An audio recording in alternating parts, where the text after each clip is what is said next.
La fiecare sfârșit de an, orice persoană care se respectă va citi despre faimoasa listă publicată de William Reed, intitulată World's 50 Best Hotels. O listă care, din 2023 încoace, trimite orice manager al celor mai luxoase hoteluri într-o misiune completă de a încerca să obțină un loc pe această listă. Dar ce se întâmplă odată ce un hotel nu a ieșit din top 3 de la prima publicație încoace? Răspunsul e simplu. Face tot ce este posibil să ajungă pe locul întâi. Best Hotel 2025. Iar anul acesta, hotelul la care am visat să stau de când s-a deschis a reușit să facă exact asta. Așa că în momentul în care prietenii mei din Hong Kong m-au sunat să-mi transmită marea veste, am făcut cel mai logic lucru pe care Matei îl putea face. Mi-am împachetat de urgență bagajele, ca 7 ore mai târziu să putem explora împreună cel mai luxos hotel din lume. Un hotel unde nu numai că ideea de imposibil nu există, dar un hotel frecventat de elita globală an de an la rând. Bine ați venit la Rosewood, Hong Kong! Man, a house in Rosewood, this shit too plush.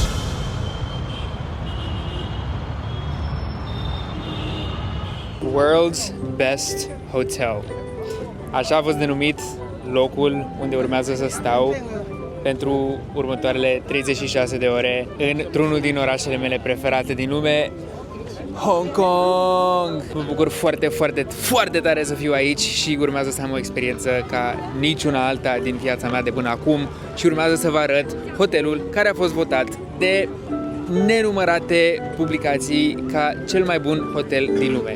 Mă refer la Rosewood Hong Kong, este constant votat ca cel mai bun hotel, greatest best hotel în Asia și nu pot să cred că am privilegiul imens, după ce tocmai am petrecut câteva zile superbe la Rosewood în Bangkok, am și privilegiul să dorm la Rosewood în Hong Kong. Și mă întâlnesc cu cel mai bun prieten al meu, Alex. Alex stă în Hong Kong, aici e el bazat, aici lucrează și aici locuiește și o să las pe el să ne nareze un pic din vlogul de astăzi. Let's go!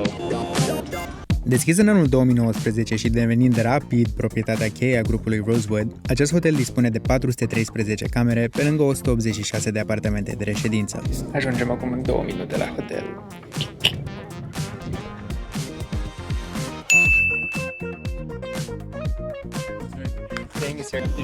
Hello. Welcome back. Who do we have right here? Hi, welcome. Hello. Hi. Oh, nice to see you again. Reunited in sunny but foggy Hong Kong, apparently. Făcând primii pași în acest hotel, care oferă până și un tur ghidat pentru a explora operele de artă expuse pe holuri, știam că urmează o experiență cu adevărat one of a kind. So here was what we have in a modern hotel, signifying like a Chinese lunch. Și urmând să ajung în cameră, am decis să las videoul să vorbească de la sine.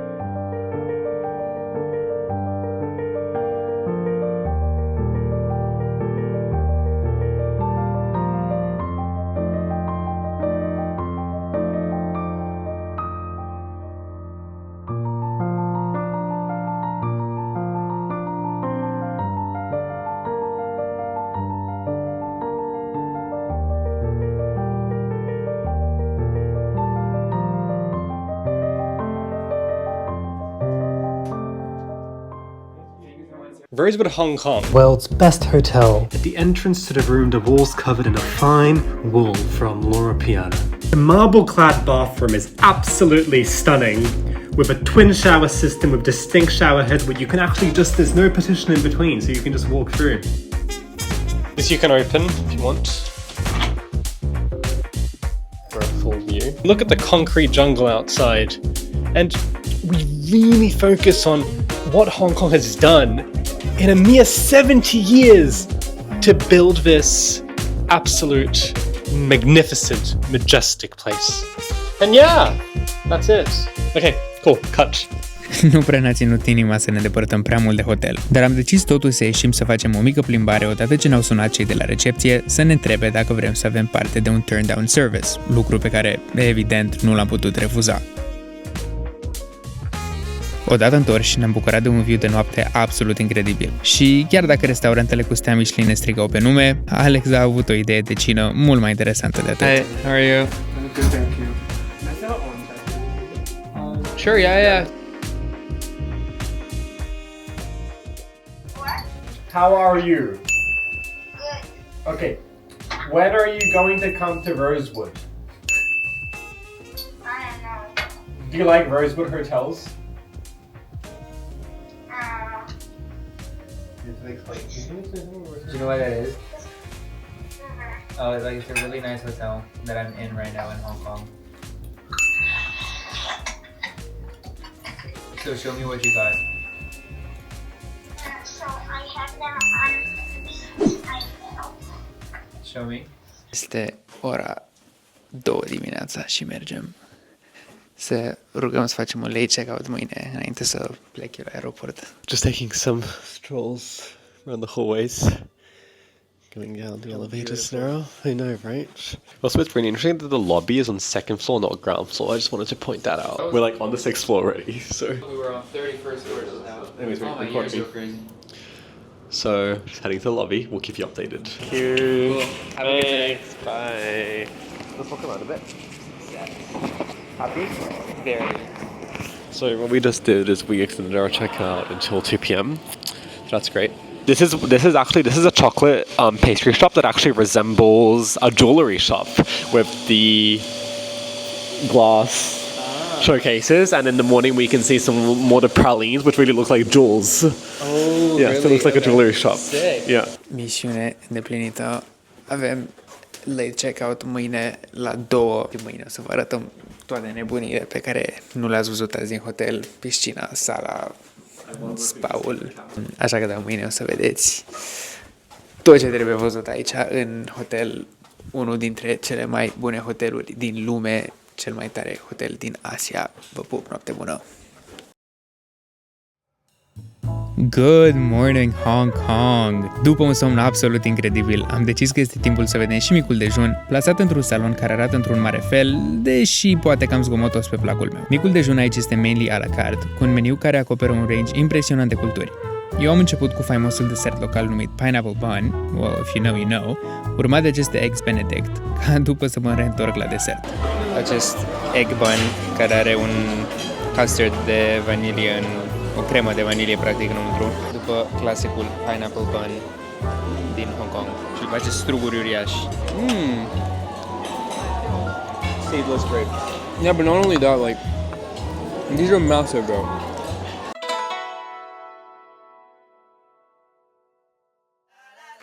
Am ajuns și la sală după un mic dejun absolut insane.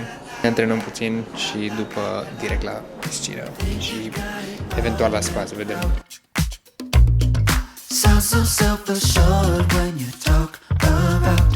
Ok, chiar dacă în teorie misiunea era să-l antrenez pe Alex, ne-am dat seama destul de rapid că vrem să avem 2 workout-uri complet diferite. Timpul fiind limitat, am încercat să fac un push day, dar văzând entuziasmul lui Alex de a alerga pe arguably banda cu cel mai insane view din lume, m-am decis să mă alătur și eu lui în schimb. Nu am văzut niciodată un foam roller care să fie automat, gen să aibă și o mașină de masaj înăuntru. Și aici poți să-l setezi. Wow!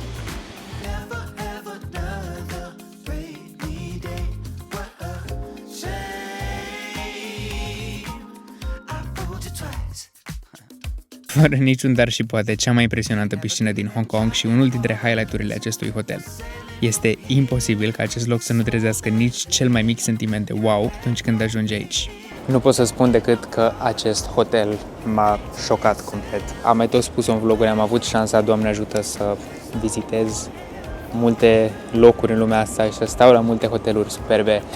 Numai că pot cu mâna pe inimă să zic că hotelul ăsta le-am trecut pe toate. Pentru multe chestii de aici pe care le-am văzut, cum ar fi piscina asta, cum ar fi view-ul din cameră și așa mai departe, chestiile astea pur și simplu m-au lăsat speechless. Și până la urmă nu e vorba numai de chestiile fizice, este vorba și de serviciile de care am avut parte, pentru că până la urmă sunt atât de multe hoteluri superbe și hotelul, partea fizică, e o carcasă până la urmă, asta este la sfârșitul zilei.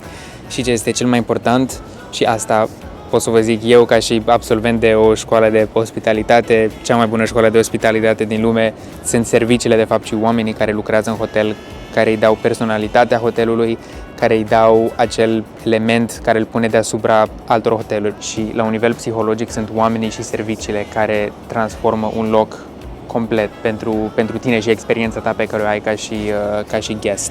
Întorcându-ne un pic la partea fizică a hotelului, standard room pe care am avut-o noi, care este cea mai mică cameră, are aproape 60 de metri pătrați.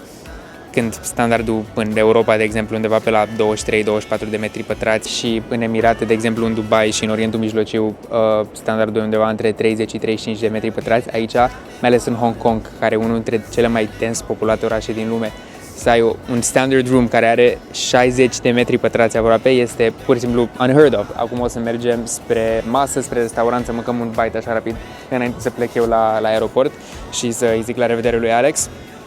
Dar da, sper că până acum am putut să vă arăt și că reiese prin video frumusețea acestui loc și cât de special este acest hotel. Amintesc prima oară când am venit în Hong Kong, chiar aici, fix pe această stradă, pe Tsim Sha Tsui, am stat la Shangri-La acolo și da, mă amintesc că am fost la fel de impresionat cu orașul și mi-a plăcut atât de mult din primul moment în care am ajuns aici, m-am simțit incredibil de bine în Hong Kong.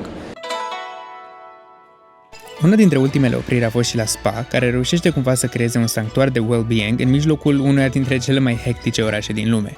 Meniul spa-ului vine la rândul lui cu un range impresionant, de la tratamente fizice, un hair spa și până și tratamente psihice și spirituale, inclusiv meditație și discuții alături de un psiholog. Prețurile sunt pe măsură, foarte puține fiind tratamentele sub $300 pe oră. Urmează să facem check-out-uri, sunt în depresie, nu vreau să mă duc la aeroport să plec. Asta e, mai venim, nu o să fie ultima oară, a fost o experiență absolut incredibilă. I just told Alex that he actually ruined my life because from now on, yes, so that you understand, because I'm saying it again, you ruined my life because how will I ever look at any other hotel the same? Like, why did you suggest we come here? Because now I'm never going to live my life without thinking of this and we have to come back. Bye bye. No. So this is Legacy House, a Cantonese restaurant inspired by Shunda cuisine. 7 private dining rooms, with one that actually has a living room inside.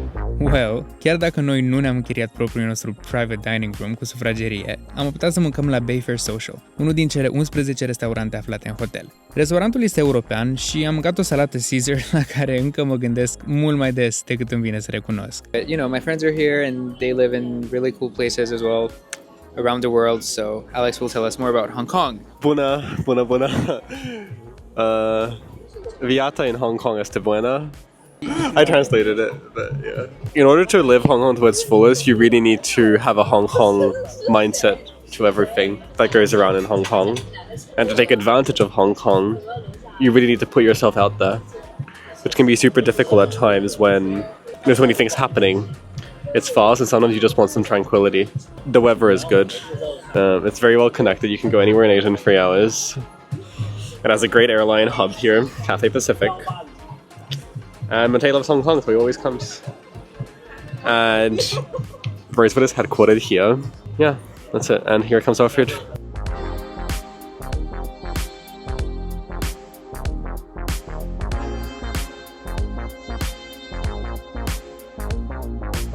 Nu pot să cred că sunt atât de trist de a pleca la un hotel. Mi se pare incredibil. A fost cea mai tare experiență ever.